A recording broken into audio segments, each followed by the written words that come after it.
Welcome to Beyond Incredible. I'm Ashley Nicole, and my co-host Shay Rachelle is MIA right now. Hopefully she'll be joining us at some point during the show. I'm here with writer and director Michael Booth. He's the writer and director of Scarehouse. How are you, Michael? I'm good. How are you doing? I'm good, thanks. So you're kind of a Windsor local. You're from Amherstburg. Where do you live now? I live in Toronto. I moved to the big city about an hour, or sorry, a year ago. An hour ago. About an hour ago, yeah. That's a fast move, yeah. Just packed up. Yeah. And snap your fingers like that, right? Yeah. That's cool. So you wrote and directed Scarehouse, which actually premieres tomorrow, right? That's right, yeah. Yeah, so tell us a little bit about it. Scarehouse is a story about two girls that are, So you're kind of a Windsor local. just come out of jail for reasons we don't know when the film opens. And they've opened a sort of man-made fun house. The kind of haunted house you walk through when you're a young kid. An hour ago. Yeah. That's a Halloween fast spirit. move, So they opened this fun house, but for a very sinister reason, to invite their former sorority sisters who have something to do with the reason they went to jail with 2 years prior. And once they get them inside the haunted house, it's the end of fun and games. Is a story about a lot of mayhem. It was filmed across the street at the Scarehouse. Right across the street. I can still smell that building. How does it smell? Does it smell brutal? Moldy, old, dusty. You know, it's. I mean, most of the building is not been touched for 50 years. You look at it from the outside, it looks like a couple old closed down retail stores, but inside it used to be a Knights of Columbus. So there's a huge old dance hall and jail hall. There's a nice entrance. There's also there's an old swimming pool area in the building, a bowling alley. It's just right across the street. Lots of dark corners. I've never actually been there. I've never actually been in the Scarehouse itself. So I went to go last year, but it didn't work out as planned. So how was filming in there? Like, when did you film exactly? From last year, I think August 22nd or September 13th. We started Nights of Columbus 22 days. So there's a huge old shop, the whole thing in that building, except for a few flashbacks. There's also my old swimming pool area in the building. Perfect. So you did all this filming. I've never actually been there. I've never actually been in the Scarehouse, but I wanted to get the actors and stuff, but they're all from Toronto and Montreal, so how did you cast that? My wife is a co-writer with Sarah, right? Sarah, yeah. So Sarah is also connected with tons of actors. She's an actor. She's the lead actress. It's actually it's actor now. Politically incorrect to say actress. Why did people think it was a little feminist? I don't know. Because everyone is an actor. You never know. It changes every couple of years. Yeah, exactly. So she's very connected in the Toronto Montreal scene. So she just knew a lot of. She was our casting director. She said it's a bunch of mid-20-something girls. I know them all. I audition against them constantly. So we can probably cast this ourselves. So there's a few friendly faces in there. And all the casts have done some larger TV. They've all been on The Listener or Rain. Like the TV show. I love that show. You've never watched it? It's really cool. Do you know anything about it?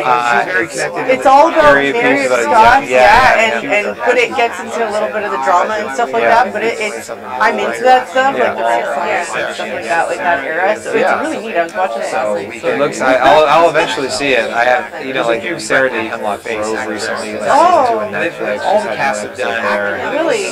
So most of the cast have done significant shows and movies. One of our actresses was in Windsor. I love that show. Yeah, my daughter's favorite movie. Yeah, so there's things like that where they're not household names yet, but they're doing very, very big work. That is big work. So we're hoping the Scarehouse can spotlight them a little bit more. Well, everybody starts out on a horror flick, right? Yeah, exactly. I've noticed that Jamie Lee Curtis. It's true. They've all done. Even Johnny Depp's first movie ever was A Nightmare on Elm Street. Was it really? Right. Oh yeah, he's the boyfriend that gets sucked into the one of the worst. Yeah, that was a terrible. I watched that when I was 4 years old. Yeah, I still can't watch Nightmare on Elm Street. I watched the new one a couple of weeks ago. I love scary movies. The remake type of movie.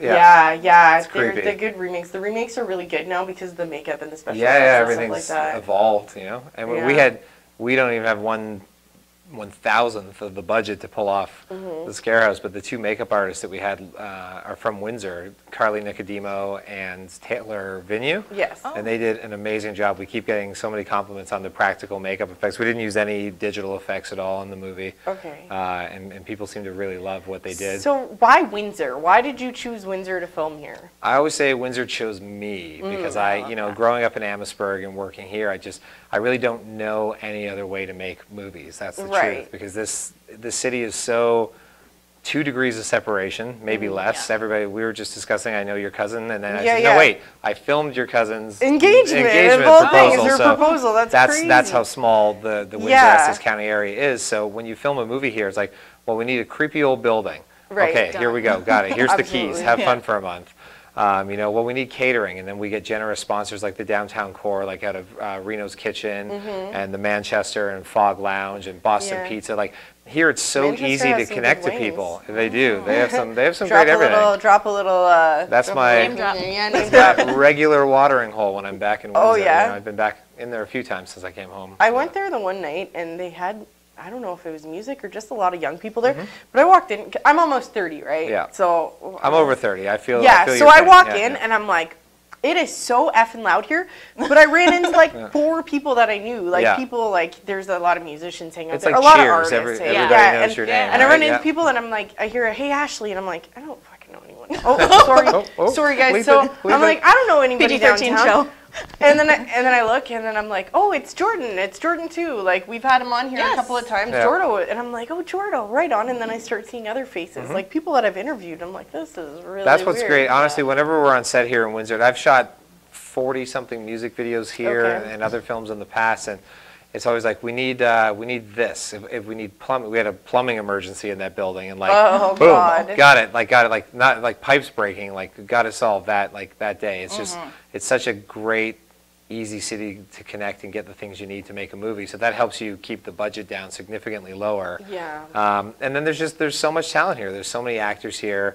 I saw the interview that you guys did with the Cooked guys. Yeah. And it's like that guy. I gave him his first role. Joel Boyce used to intern for me, like, all these people. It's just like there's so much talent here, and it just takes people that will keep bringing projects here to help showcase them and making. Windsor's a very artistic town, you know what I mean? And it's I think it was like the #1 capital of arts, basically. We pulled like from every faucet too. There's a local artist, Sarah Steele, if you're familiar with her. She built one of our sets. Wow. She's built props and costumes and sets for all kinds of music videos, and so we try to pull not necessarily people that are film qualified, film trained. You just look at the skill sets they have and say, you would be a good production coordinator, and you don't even understand what that means, but I already know. That's like Kristen Lee that you're mentioning. Yeah. She's still in university, but just works really hard, driven, incredibly smart and driven. So those are the people you want, because she can multitask and do. She's helping plan our premiere today. We're actually building part of the Scarehouse in the lobby of Lakeshore Cinema. That's for amazing. The premiere. Yeah, we've had Kristen do commercials and stuff like that. I've hired her for a commercial and stuff like that. We didn't use the commercial. We ended up doing something different because whatever. It's a long story. But you know what? She showed up on time. She was so good, and she's like, "Oh, can I do that again?" You know what I mean? And she's very talented and very driven. We've had her on here with Marvin Caberno. Yeah. I can't say his last name ever. I never so can. Sorry, He's just Marvin. I've known Marvin for years. I can't pronounce his last name. Yeah, so she's incredibly driven, and I see all of her posts. She's always doing the dancing and stuff like that. So she's an incredible person. So it must have been really nice working with her. Yeah, and most of the team that we had from Windsor is like that. Yeah. It really only takes 1 or 2 bad apples to sort of spoil a whole movie set and make the experience bad. So you really want to pick people that you can come out of there at the end of it and trust. And it's fine to have tension on set. It's fine to have the occasional blow up or freak out. Everything's high pressure, lots of stress. We've yet to do that. Well, you just need to be able to blow it off at the end of the day and walk away and say, okay, we're still all friends at the end of this. We don't have. Well, that's when you have to take things and be very professional, like with it, right? And that's why Windsor's great. I always say it's like people always say, oh, it's great. You get to get up and go to work and be a filmmaker. I said, I never go to work. I go to play. Yeah, exactly. I just go hang out with my friends constantly. Yeah. So what did you how'd you write this? Like, what inspired you? Did you have some nasty dreams? You like scary movies? Like, it came out of that. I do love horror movies. I mean, we just talked about Nightmare on Elm Street, favorite horror movie growing up, probably the first one I ever saw. You know, being in my 30s, I grew up pre-internet. If anybody remembers what that was like. Yeah. So, you know, at the Amherstburg bookstore, one of the only things I could get my hands on about film. They don't have the Amherstburg bookstore anymore. Yeah, well, that whole mall's kind of gone. There's a Walmart now. There's a Walmart. But they had a magazine rack, and there was this horror movie magazine that always showed you how they made horror movies and interviewed, you know, like see pictures from the new Friday the 13th movie or whatever it was. So called Fangoria, which is crazy because years later, Fangoria.com just premiered our trailer for the Scarehouse. Oh wow! So I went. That was a very proud, happy moment for me. I went from like growing up as a kid, getting every issue, reading it multiple times, to having your movie premiere, and then having the trailer premiere on their website. So I got that trailer before anybody else. Yeah. I just gotta say, not before but I got it early. I did get it early. I did. I got it in my Facebook, and I was like, oh, I wish I could watch this before everyone else, but I'm at work. I can't do it. Yeah, you don't want to turn that one. That is not safe for work. No, I did watch it. That was awesome. So thank you. I do appreciate that. I felt a little special, you know. Nice. I want to, you know, it's so like writing the Scarehouse, like, so Sean Lippert runs the Scarehouse Windsor. Okay. So I stole the title right out of there from him. But okay. He's one of my best friends, so I've known him for a long time. That? No lawsuits are going to No. He's set up at the Tecumseh Mall this year with it, but he was in that building the last couple of years with the Scarehouse. Oh, it's not going to be there this year? No. Oh. I've never been. Yeah, that's a thing. I wanted to do a special on it, but it looks like we're going to have to go to Tecumseh Mall now. They just opened last night. I popped by they have a TV set up outside where you can, like kind of like this, where you can see a certain point where people are getting scared. So while you're in line waiting, you can watch other people's reactions. That's nice. But Sean let me through there in the daytime one day when they were setting up about 4 years ago, and I said, I just want to see, I don't know how you operate these things. When you're in there, it's so dark, you can't see anything. And I realized it only takes a couple people really to kind of like a small handful of people to run around.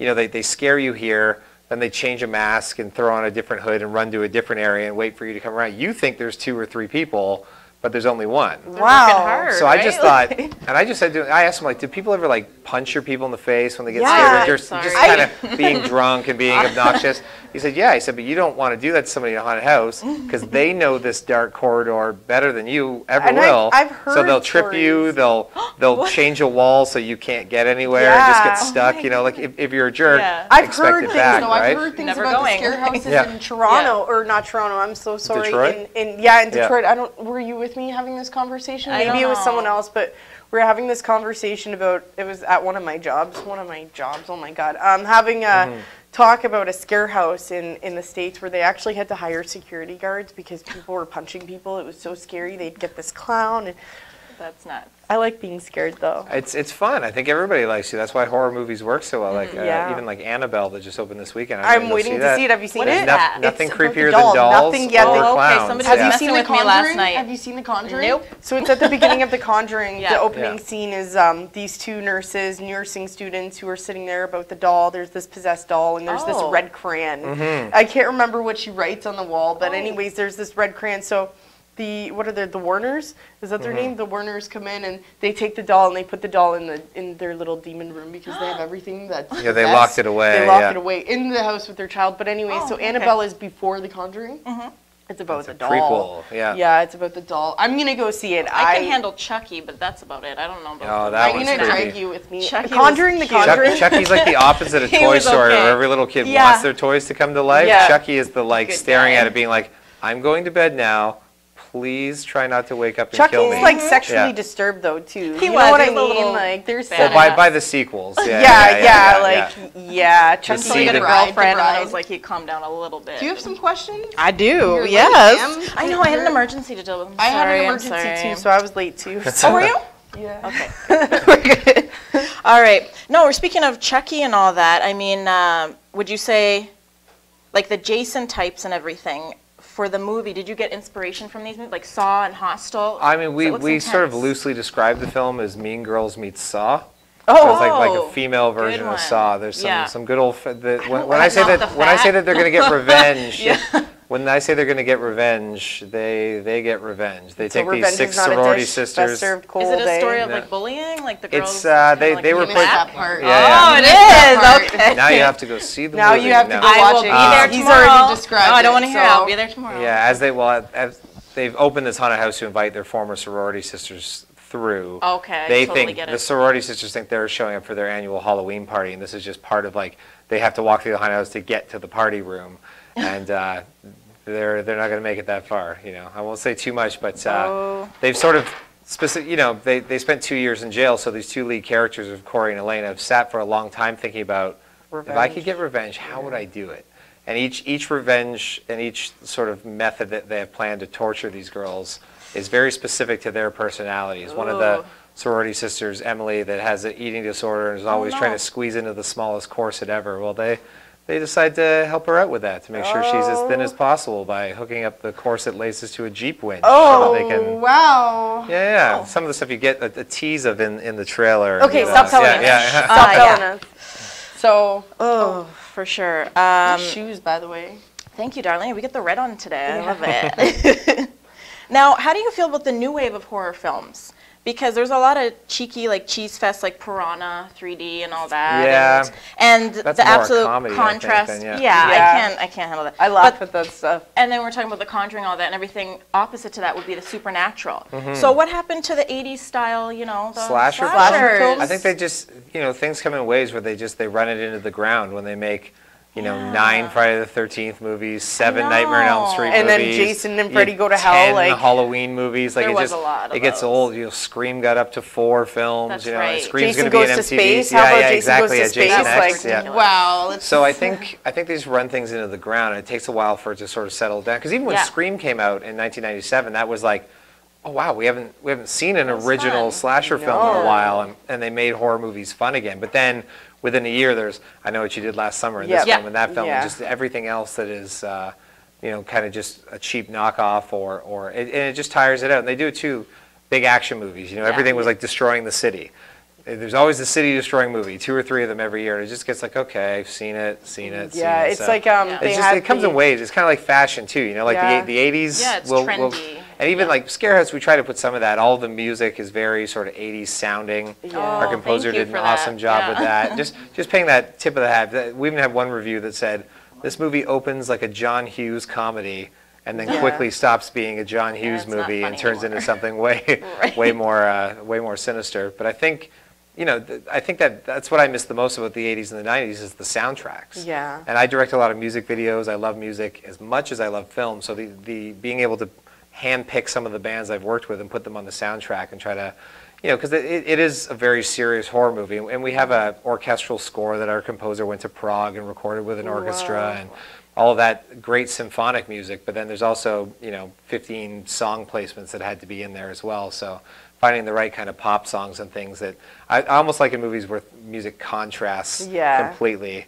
You know, you have a super upbeat, happy song for something. Like if you remember Reservoir Dogs when he's cutting his ear off, dancing around to Stuck in the Middle with You. Yeah, I love that. Yeah, and then he's got the knife and he's doing the little dance, and then it's like, whew. Yeah, one of my favorite soundtracks ever in Pulp Fiction. Quentin Tarantino, all of his films have an amazing soundtrack. Yeah. Always. And then especially when RZA gets on and starts making his, like he did the Kill Bill soundtracks. So he's the producer of the Kill Bill soundtracks, and then Man with the Iron Fist too. You know, that was another good soundtrack. And it used to be a bigger thing when they could actually sell CDs. Like everybody, you know, my age, probably your age, owned the Empire Records soundtrack and the Can't Hardly Wait soundtrack. And all these, you know, or there'd be a movie like Forrest Gump. I own the Titanic. Everybody had the Titanic soundtrack. Even though it was Sympathy, it's the #1 selling soundtrack of all time. Yeah, it was a good one though. Yeah, you know, that's I always listen to the Boiler Room or the Captain's Whistle or whatever. It's all. I mean, the music was great from that. I remember reading about women were having crying parties where they would get together and just listen to the soundtrack. I watched that cry. movie. I was in grade 6. So what is that? 12, 11, or 12? I went to the movie theater 10 times to watch that movie. Yeah, I think everyone did. That's how it ended up being. Now I can't watch it though. I can't watch it now. I overdid it. It's too much. It's too much. You gotta wait. Give it 15 years, and then it'll be kind of fresh again. It's been almost 15 years, so I can maybe hit it up soon. Oh, I want to ask you, did you find yourself getting freaked out on set or anybody acting like that, looking over your shoulder on the way home? Sean Lippert, who again runs the haunted house, he knows where the light switches are in the building. He's been in there more than I have. So I would come in, you know, like 4 in the morning, sometimes like first one on set to get set for the day. And he would move one of his mannequins with the big rubber clown mask or whatever on it, and you put it in just a position where, as you turned around a corner, it was right there. So about every 2 days, I would jump out of my skin because that is awesome. And at one point, he had rigged on a string a spider.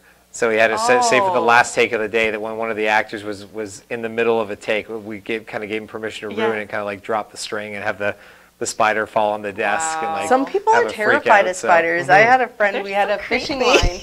We had a fishing line because we were doing something, and there was a fishing line hanging down, and I was just sitting here like this, you know, with my arm like this.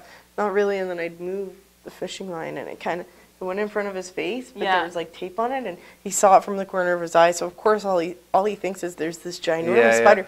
This guy, I've never seen a guy twist like this. Twisted in this pretzel-shaped thing, fell on the ground, freaked right out. It was hilarious. Wow. I had one just yesterday when I went to Scarehouse Windsor. I got there right towards the end of the night. I was watching on the TV a few people getting scared. And then I took Sarah through it. She's like, well, now the lights are on, I'll go in there. Which is funny. She just started a movie about a haunted house, but she's terrified to go through. I'm going to try to... Oh, we're live. I can't say this. I'm going to possibly punk some people who may or may not have been the cast of our movie into taking the limo there and forcing them through the haunted house before we go to the premiere. Yeah, but you know what? Like, are any of these people watching this? No. I don't know. We'll see. Yeah. If you are, bring your diaper because it's scary. There you go. So we walked through it, but even I was showing her something, and somebody saw that we went in. So as I went into the one room, I'm like, and then here's something jump, and one of the employees there jumped out, scared the hell out of me. Like, I had no idea they were there, not expecting it with all the lights on. I was like, okay.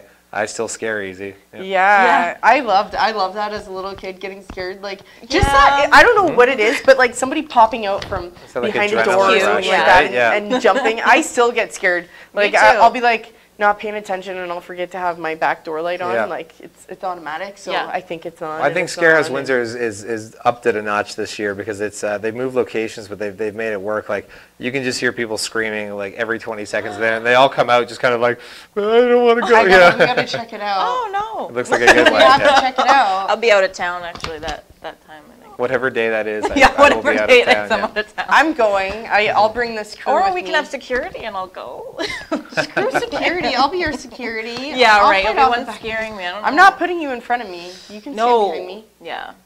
Yeah, it'll be my first time. So. I love that, watching guys move the girls right in front of me. Yeah. Oh my God. There was, it was something on Ellen the other day. I saw a little clip on Facebook where she brought one of the producers through a Scarehouse and brought someone with her. But this guy kept putting her in front of him, and it was just really funny. That could kind of be a good test of, like, you know, people say, like, oh yeah, I'd take a bullet for you, no problem. Like, just take them through there and see how they react. It'd be a good test for a real life, in a real life situation, they would be even more cowardly than inside a fun house. So let's talk about the premiere and all that stuff. So the premiere is tomorrow.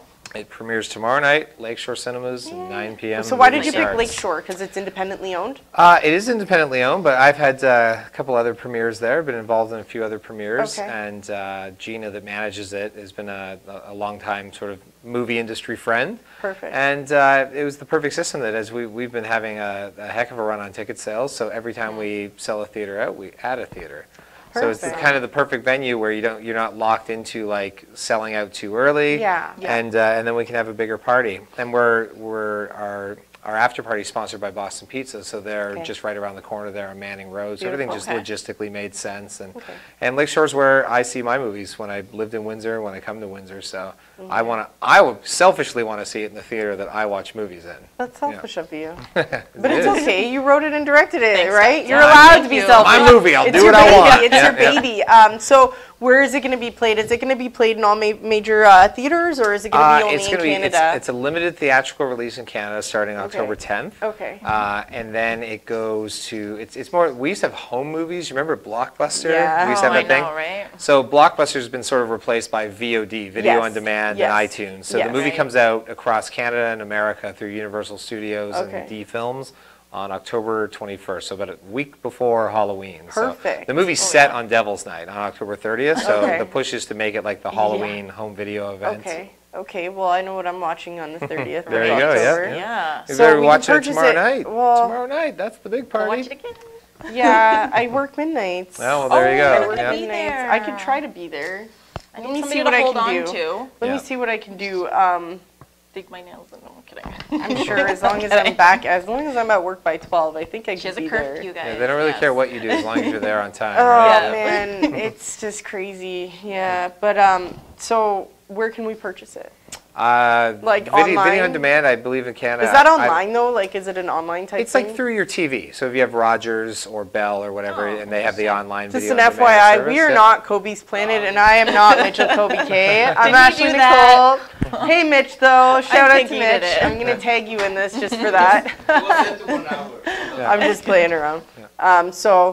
So it's an online thing then, video on demand. Yeah, and it'll eventually hit Blu-ray and DVD. I'm not sure when. I would say likely January, and then it goes international to theaters and Blu-ray and Netflix and everything else all around the world. I know it's going to be Perfect. playing in the Are you Philippines. excited? And I am. Is this your first one like this? Yeah, this will be the widest release film that No, I've ever had. I was Yeah. creeping your Facebook. We're not friends, but Yeah. I was creeping your Facebook. I can't add any more friends. Just you know because they I block had you? to, Oh, you have to okay, add thanks people. for But I telling. was No, I mean I can't. Like Oh. they cap you. Whatever amount it is, I have. They keep telling me you you're have at the too many friends. 5,000? Is it 5,000? Oh, I think so. Cool. I have 5,000 Hey. people I don't know Thanks on for my telling me, because I Facebook, yeah. requested you. I So- would be like, wow. if you Yeah. didn't respond. No, I can't add I anyone. think I actually did request you, but it didn't do anything. I gotta kind go. of wait But, until like somebody else. I feel like if I Unfriends you or delete them, something stupid. that's rude. But if they delete me, then it's fine. I Yeah, can yeah, bring exactly. it- Yeah.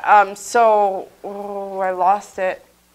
Well, you're creeping my Facebook. Oh yeah, Yes, I noticed you have other like posters up for other things now. Were those things that you did in university or anything like that, or I how many did not movies have go you to university. written and directed? You didn't? This is my 5th film as writer director. Right. So they were much smaller films, and this is my first horror film. Everything else was like, it's really funny. Sarah's parents are staying at the Holiday Inn over on here on Lime, and I went in there last night. They just got into town to say hi and meet up with them, and I haven't been in there since we shot a movie in there called Do Not Disturb, which all took place in one hotel room. It was only 2 actors. Sounds a little dirty. I know. I have to always Yeah. trust me when I pitch this to the hall. So I just need your room for so many nights, 2 actors, a man and a woman. They're Yeah. like, wait, what is it's called Do Not this? Disturb. Yeah. But that story was just a very simple story of a couple the night before their wedding that wanted to like get away from their family and all the plans and the hecticness, and then they kind of learn some horrible secrets about each other they didn't know, and it's this Oh. whole just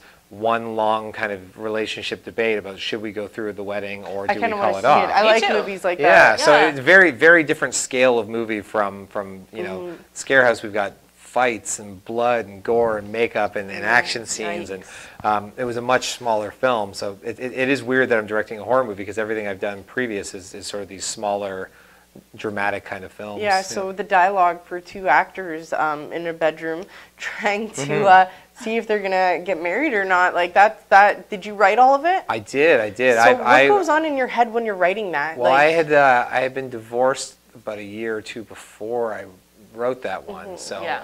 I can't lie and say that a lot of it isn't based on the subtext of what Makes sense. what had fallen apart in my previous marriage, Yeah. and it was very much. But the greatest compliment I had out of that film was we had the premiere at Lakeshore, and my friends Nicole and Brad drove down from Sarnia, and then we went to the after party afterwards.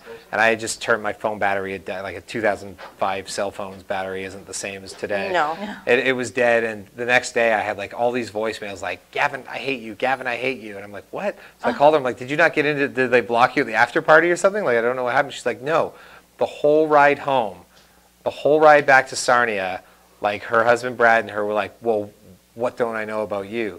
She's like, that movie actually like tried to like open up a can of worms and made us like feel something and question our marriage. And, Wow. and I said, okay, I have done my job. That's a If good that's- movie. yeah. If it makes you question. It's kind of like with Scarehouse. We just had a preview screening at the Montreal Comic Con a couple weeks ago, and I caught a review on Reddit somebody forwarded to me that said, this movie is incredibly well acted, the story is awesome, I wasn't expecting much, it blew me away, but I did almost throw up in my seat. So again, I think if you're Do going to make not a eat horror popcorn. movie, you want to Yeah. like And without all the special effects and stuff like that, because you Yeah. did say you had a cap, right? Yeah. So on about how to how to get people scared and freaked out on a budget. That's the that's awesome. the trick. I mean, but those are the best horror movies. Like, Absolutely. you know, Freddy Krueger used to be the guy in the shadows, but then as the sequels go, he becomes like the star. But he's not scary anymore. He's just there. It's better when they're. The new one was a like, little you remember different, It with the clown and I just the eyes watch in the sewer? It's scary, but now it's like I watch it and I laugh because you can see cheesy. the zipper. You Yeah, can see yeah, the zipper yeah, at the back of it. You can see the zipper, like. It's a little cheesy, but yeah, it's always. Or think about like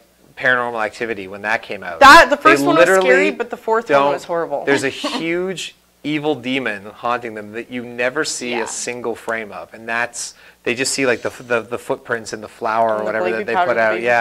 Baby powder, and then you see her flying. And like just the sheet move, and not showing the creature is often far scarier. That's than funny. That whatever reminds makeup me. stuff I was you laying could on my cook couch up. last night and I'm looking, and I was half asleep, and I see this hand on my leg, and I see this arm. Meanwhile, I have a tan blanket on. Listen, I have a tan blanket. My hands are like this, and then I look, and it's like I think I see a hand. Meanwhile, it's my leg. But I scared the crap out of myself. And your hand's like numb, and then you're I'm like, oh my God, do I have a demon in my house? Yeah. It's okay. Yeah. Pretty calm about that. So Facebook, are there any Facebook pages? Because we know you can't add you as a friend. So how do you find? Is there like a? Well, I have one of those professional pages. You can look up Gavin Michael Booth. I have a professional page. Michael, that's why I wanted to call you Michael. Are you Gavin or are you Michael? Okay. My dad's name is Michael. It's all good. It's all good. It's still the family name. But Gavin Michael Booth on Facebook has got I think a picture of me against a yellow background. That's one of the pages with unlimited friends. So I've been trying to figure out how to move just the people who follow my film career up. But that's a whole can of worms. So there's also facebook.com/ScareHouseMovie. Okay. On Twitter, it's @ScareHouseMovie. Instagram @ScareHouseMovie, and then the official website ScareHouseMovie.com. Okay, so if any of you watchers or viewers are interested in going to the premiere, it starts at what time? There's the red carpet and photos and mingling from about 7:30. The movie starts at 9 o'clock sharp. And that's at Lakeshore, out on Lakeshore, Lakeshore, the theater in Lakeshore. What's it called? Lakeshore Cinemas. Oh, Lakeshore Cinemas. Okay, perfect. So that's at the Lakeshore Cinemas. So you can go check that out. Catch a scary movie. It's a premiere. How many opportunities do people get to see a premiere in Windsor at that? True. You know what I mean? That was made in Windsor. Made in Windsor at that. So it'll be exciting. You know, the Scarehouse has moved to the Tecumseh Mall, so it's not going to be here. If they're guys, there's 4 or 5 completely single cast members, like beautiful women. So it's a cast of eight hot chicks show up that are younger and stuff like that. They might be down to meet a Windsor gentleman. Who knows? Right, Who knows? Windsor people are good. So thank you for coming on our show. Thank you for having me. I hope that next time you do a film, it'll be in Windsor, and we'll get to do this again. You know? I plan on bringing every film back here until it doesn't make sense anymore. Perfect. So thank you for coming on, and like you said, Scarehouse, it's gonna hit. It's gonna be hit video on demand on the 21st. You said. 21st of October. So if you missed the premiere, be sure to check that out. And don't miss it. Yeah, don't miss it. Find it on Facebook, Scarehouse movie. Yeah. I'm looking forward to watching everybody from the crew's moms and grandmas that are coming to the screen, so I can watch their reaction to the film. That's what I want to see tomorrow night. Yeah, I'm excited. So next week we'll be back. We have another special guest. I'm not telling you who it is until the middle of the week. You never tell me. I know, right? Just get some questions prepared. I can't tell you what kind, but no, generic actually we're going to have Enver Vildemir. Oh, Enver, I'm so sorry. Viamazar, thank you. We're going to have him come back on. There's a lot going on right now, so we're going to have a little bit of maybe a political, peaceful, it'll be a nice show, as always, with Enver. Serious again, right? We'll be having him on next week, so be sure to catch us on Saturday, what's the date next week? What's 7 plus 4? I know, right? 11th. October 11th. We're really professional today. October 11th at 1:30. Be sure to check us out, and thanks for tuning in.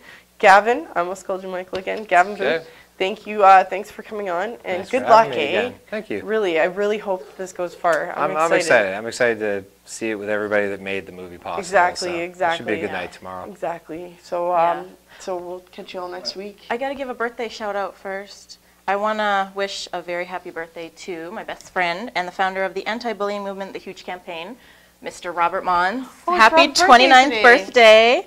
And happy birthday, Rob. Yeah, happy birthday. Nobody knows he's the owner, so where's the drop? Yeah, no, he has it on Facebook, but I'm shouting it out and telling the world.